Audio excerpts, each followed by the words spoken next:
मगरबी एशिया में तनाज़ा एक बार फिर खतरनाक मोड़ इख्तियार करता दिखाई दे रहा है।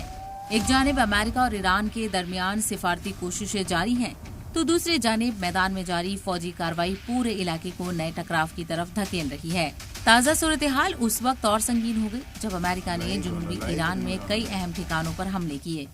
वॉशिंगटन ने इन हमलों को सेल्फ डिफेंस स्ट्राइक्स करार दिया, लेकिन तेहरान ने इसे सीज़फायर की खुली और संगीन खिलाफ वर्जी बताया।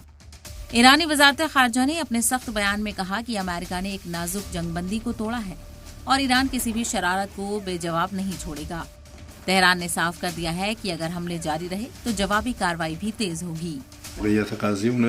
They did not imagine that our armed forces, our defensive power and our offensive system could perform such feats. It was a completely surprising matter for all of them. हालांकि Iran ने अमेरिकी हमलों की फौरन तस्दीक नहीं की, लेकिन सरकारी मीडिया ने बताया कि हॉर्मुज के करीब बंदर अब्बास शहर में जोरदार धमाकों की आवाजें सुनी गई थी।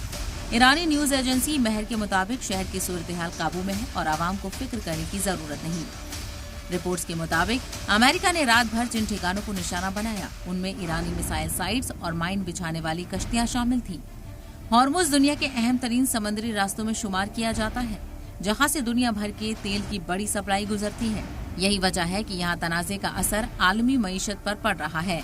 इन हालात के दरमियान ईरान के supreme leader Ayatollah Mojtaba Khamenei ने अमेरिका पर सख्त तनकीद की है। उन्होंने कहा कि अमेरिका अब मगरबी एशिया में अपना असर खो रहा है और इलाके के ममालिक अब पहले की तरह अमेरिकी फौजी ताकत के साए में नहीं रहेंगे। अपने तहरीरी बयान में खामेनी ने कहा, वक्त का पहिया पीछे नहीं घूमेगा और इलाके की सरजमीनें अब अमेरिकी ठिकानों की ढाल नहीं बनेगी। उन्होंने इलाके के मुल्कों को तंबीह की कि वो अमेरिकी फौजी अड्डों की मेजबानी से गुरेज करें, क्योंकि इससे पूरा इलाका गैर मुस्तहकम हो सकता है। खामेनी के बयान को ईरान की बदलती हिकमत अमली और बढ़ते एतमाद की अलामत माना जा रहा है। दूसरी जानिब ईरानी सदर मसूद पेजेश्कियान ने अमेरिकी हमलों के जवाब में ईरानी अफवाज की कार्रवाई की तारीफ की है। उन्होंने कहा कि ईरान अपनी दिफा करना जानता है और किसी भी दबाव के आगे झुकने वाला नहीं। इस दौरान चीन ने भी सूरत हाल पर तशवीश जाहिर की है।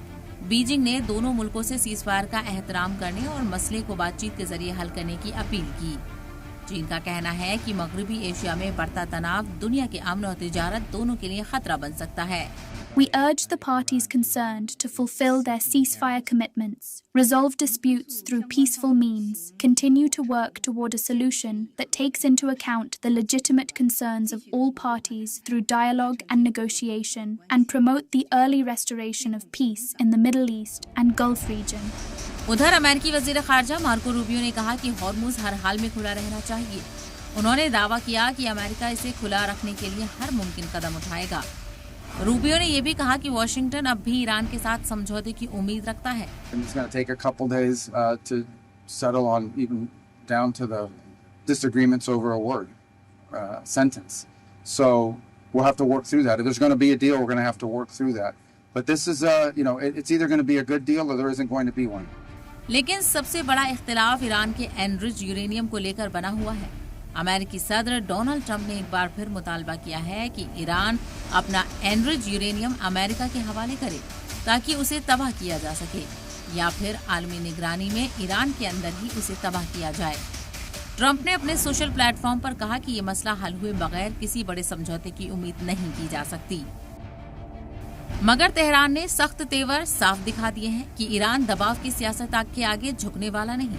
ईरानी क़यादत लगातार ये पैगाम दे रही है कि मुल्क हर हाल में अपनी खुदमुख्तारी और ताकत की हिफाजत करेगा। अब पूरी दुनिया की निगाहें वॉशिंगटन और तेहरान के अगले कदम पर टिकी हैं, क्योंकि अगर हालात काबू से बाहर हुए तो इसका असर सिर्फ मगरबी एशिया तक महदूद नहीं रहेगा, बल्कि आलमी सियासत, तेल बाजार और दुनिया की अमन व अमान की सूरत हाल पर भी गहरा असर पड़ेगा। ब्यूरो रिपोर्ट, सलाम टीवी।